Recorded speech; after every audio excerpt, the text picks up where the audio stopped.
महाराज, जो पाण्यानं आंघोळ करतो ना तो फक्त अंगावरचे कापड बदलतो, आणि जो घामाने आंघोळ करतो ना, वा, तो इतिहास बदलतो. हे सगळे माझी माणसं आहेत महाराज. तुम्ही वाजत होते आणि त्यांच्या शब्दातून शब्द निघत होते, बोटातून शब्द निघत होते. संघर्ष इंद्रायणीच्या काठावरती बोटांना असं रक्ताने असं माखून घेतलेलं आहे. या पखवाजाने किती रक्त पिलेलं आहे काय सांगता येणार नाही. असं वाजायला लागलं म्हणजे असं वाटतं की वा वा, असं नाचत राहावं. आणि खरंय, इकडे तिकडे कुठेतरी नाचण्यापेक्षा आपल्या बोक्षे पाटलांच्या डीजेवर नाचलेलं कधीही चांगलं.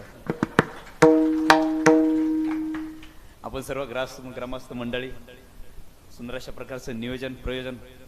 अजून काही राहिलं असेल? अहो राहिलं की आज आपल्या कीर्तनाला खास उपस्थित असलेले राजे श्री छत्रपती शिवाजी राजे.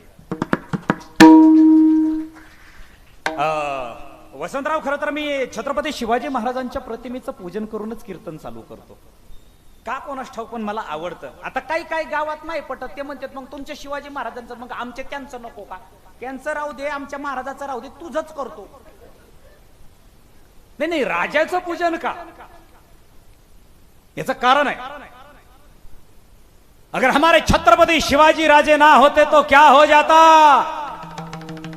अरे काशी की कला चली जाती, मथुरा में तो मस्जिद बैठ जाती, और एक हमारे शिवाजी राजे ना होते तो कसम शैतान की सुन्नत सब हिंदुओं की हो जाती.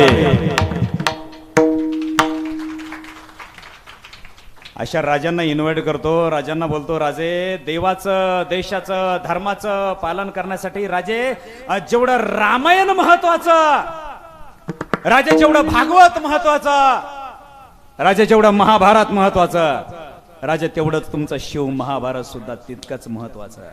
म्हणून राजांना मी विनंती करील, राजे,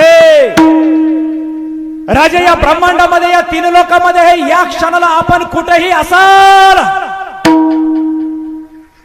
राजे या ब्रह्मांडातून आपण तिन्ही लोकातून यावं, आणि राजे आज आपण आपल्या सिंहासनावरती विराजमान व्हावं.